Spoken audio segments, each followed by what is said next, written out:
Ada hidup berpasangan dengan mati. Ada hidup yang tidak pernah mati.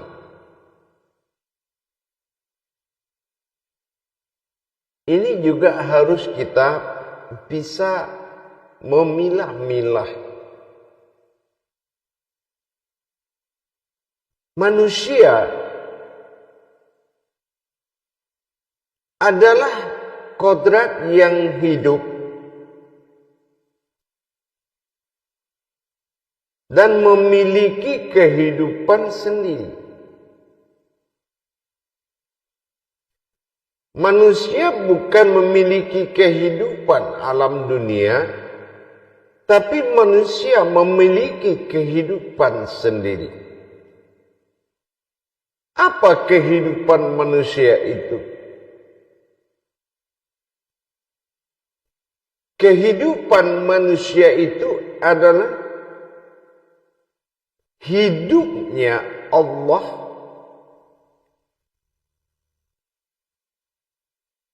Jadi manusia itu adalah kehidupan Allah. Apa yang dimaksud dengan kehidupan Allah? Hayatnya Allah. Apakah sama hayat Allah dengan semua yang hidup?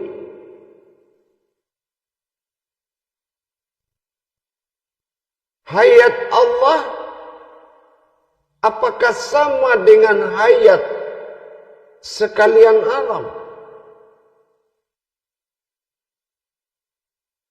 Ada hayatihi, ada hayatuhu, ada hayat.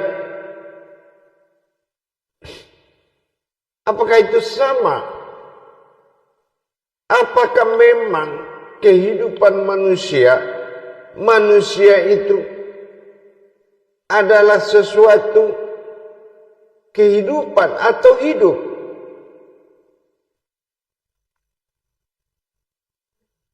Inilah yang dikatakan hayat.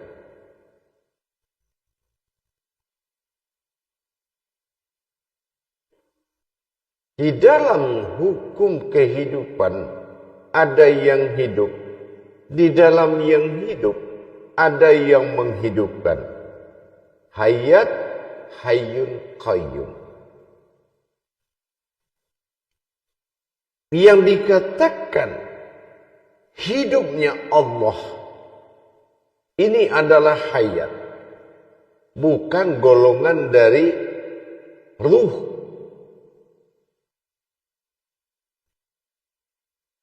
Bukan sebuah kehidupan, tetapi adalah hayatullah.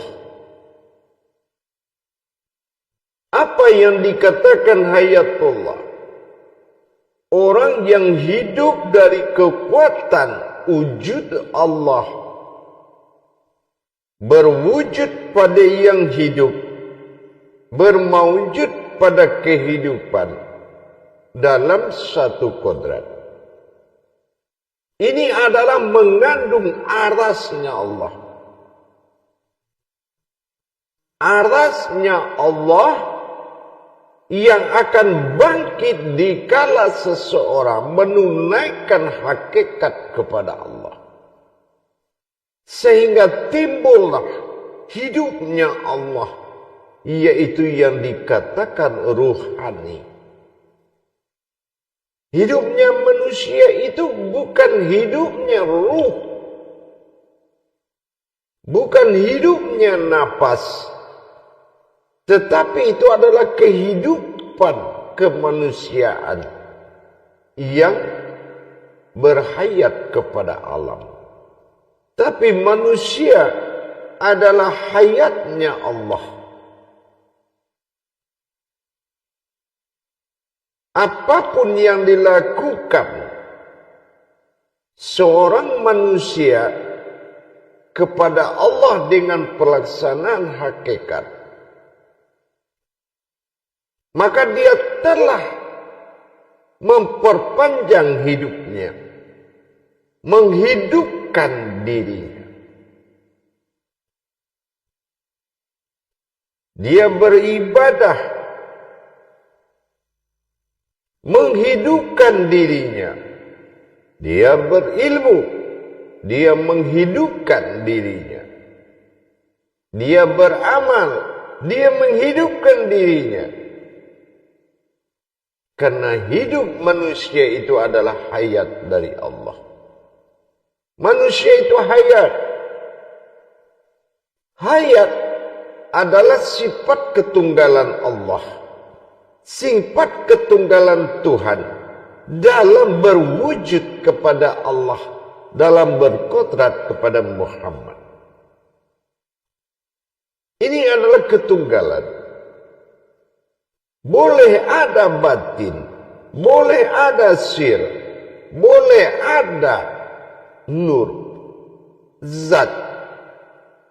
Semua itu tanpa ada Allah, tanpa ada wujudnya, belum dikatakan itu sebuah hayat.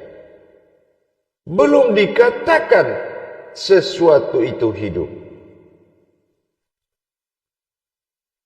Jadi yang dikatakan hidupnya Allah adalah hayat.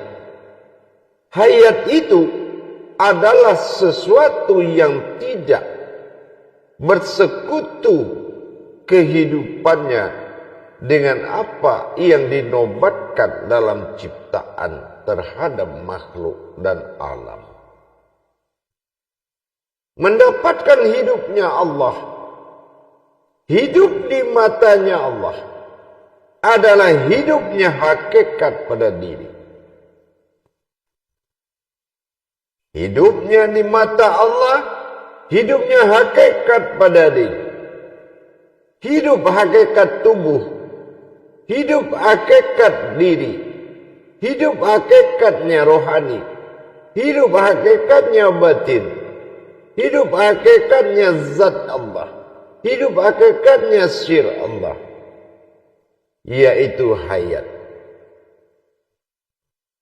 Hidupnya hayat, adanya Allah, adanya wujudku pada sifatku sendiri, itu dinamakan hayat. Tapi kalau aku belum bersifat pada sifatku, maka belum dikatakan ada hayatku. Inilah yang dikatakan bersifatnya aku pada sifatku sendiri.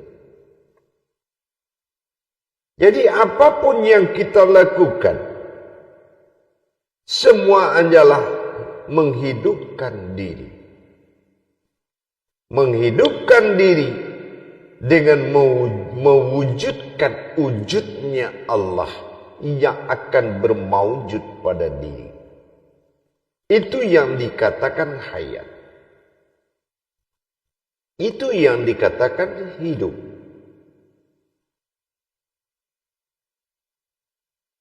Kalau kita melihat kepada keberadaan kehidupan, kehidupan Allah adalah keinsanannya pada sekalian alam. Tapi kehidupan Tuhan adalah berkodrat pada sifat Allah. Dan kehidupan Tuhan itu adalah berwujud dan perwujudan. Berbeda dengan kita melihat sebuah yang hidup. Kehidupan tidak akan sama dengan yang hidup. Dan hidup adalah suatu kodrat yang dihidupkan. Hayyun. Itulah hayat. Jadi yang dikatakan hayat itu adalah dengan wujudnya aku pada batin, maujudnya aku pada rohani, nyatalah aku pada jasmani. Itu yang dikatakan hayat. Tetapi kalau belum wujud aku pada batin, berwujud aku pada rohani dan nyata aku pada jasmani, ini belum dikatakan hidup.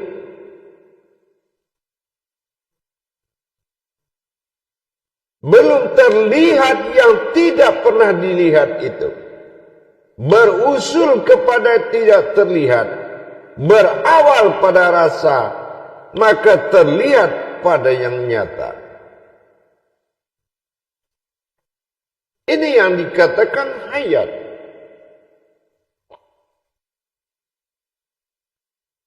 Jadi sebuah hayat wujudnya aku. Ini yang dikatakan hidup. Manusia adalah sebuah kodrat mati yang tidak memiliki daya upaya apapun. Layaknya sebuah mayat yang diutus dan dibekali ruh. Tapi apabila dia tidak mendapatkan dirinya, maka dia tidak hayat di mata Allah. Dia tidak hidup, tapi dia ada. Maka kita diwajibkan belajar mengenal diri kita. Ini tujuannya untuk mencapai bagaimana kita bisa menghidupkan diri.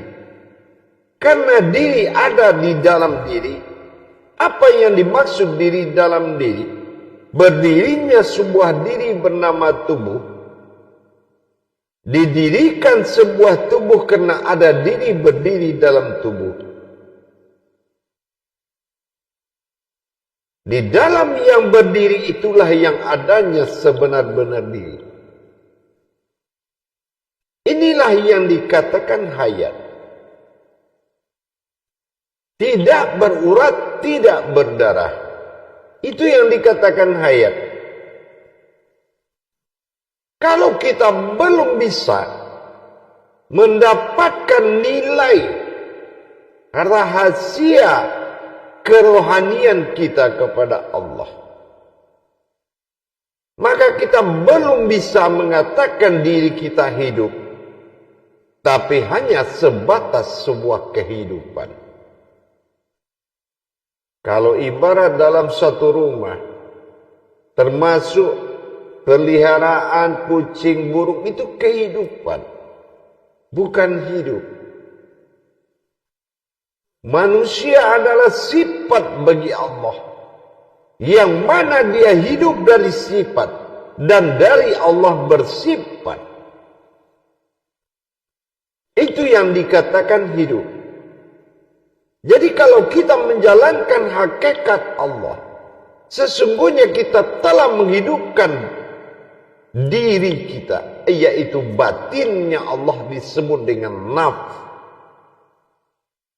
Nafsahu,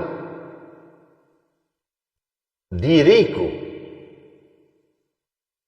Makanya ada sebuah kalam Allah dalam bermunajat, Al-Malikul Hakul Mubin, dalam selawatullah. Bagaimana kita menyatakan Al-Malikul Al-Hakul Mubin, Al-Haq. Bagaimana kita mendirikan kebenaran diri yang benar dan nyata. Maka mana yang dikatakan yang nyata, maka kita dirikan. Jadi perbuatan hakikat kepada Allah adalah orang yang menghidupkan dirinya. Karena diri bagi Allah adalah sebuah hayat. Hayat bagi Allah adalah dengan adanya aku pada wujudku sendiri. Aku wujud pada batin, berwujud pada rohani dan nyata terlihat pada jasmani. Ini hakikat ketuhanan.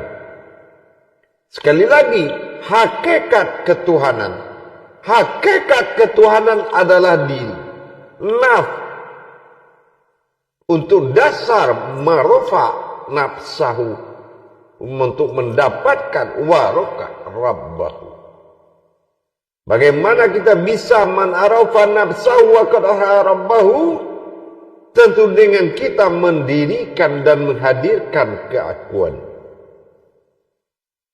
Sifat aku bagi Allah akan menuju keakuan. Keakuan inilah yang akan menjadikan sebuah keinsanan untuk mendapatkan ketuhanan. Tentu dengan adanya keumatan. Tetapi dalam persoalan hidup, hidupnya Allah adalah hayat. Bukan sebuah ruh yang ditiupkan kepada sekalian alam. Tetapi adalah sebuah hayat.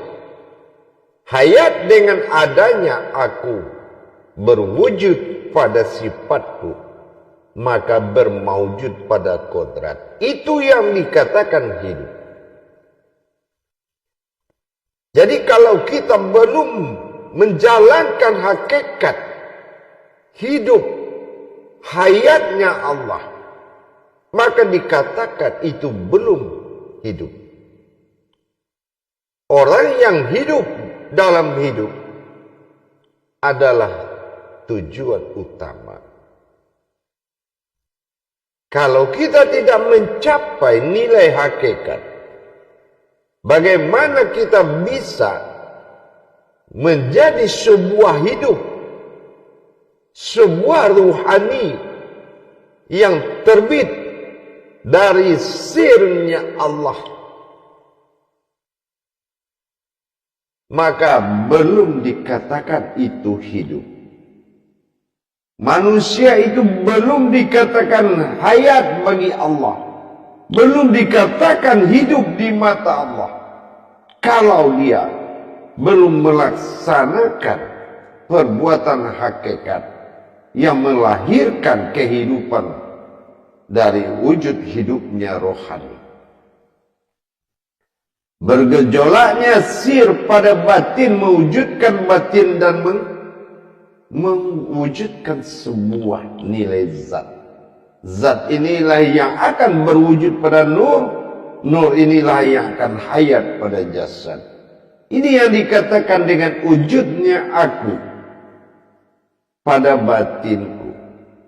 Maka hayat aku pada rohani, nyatalah aku pada jasmani. Ini adalah kodrat hakikat ketuhanan. Kalau belum ada dan wujud dalam salamatum bakom yang dikatakan wujud aku pada batin, mana batin tempat Allah wujud? Adanya batin, adanya Allah itu dikatakan wujud pada batin. Batin lam jalalah meliputi sekalian alam.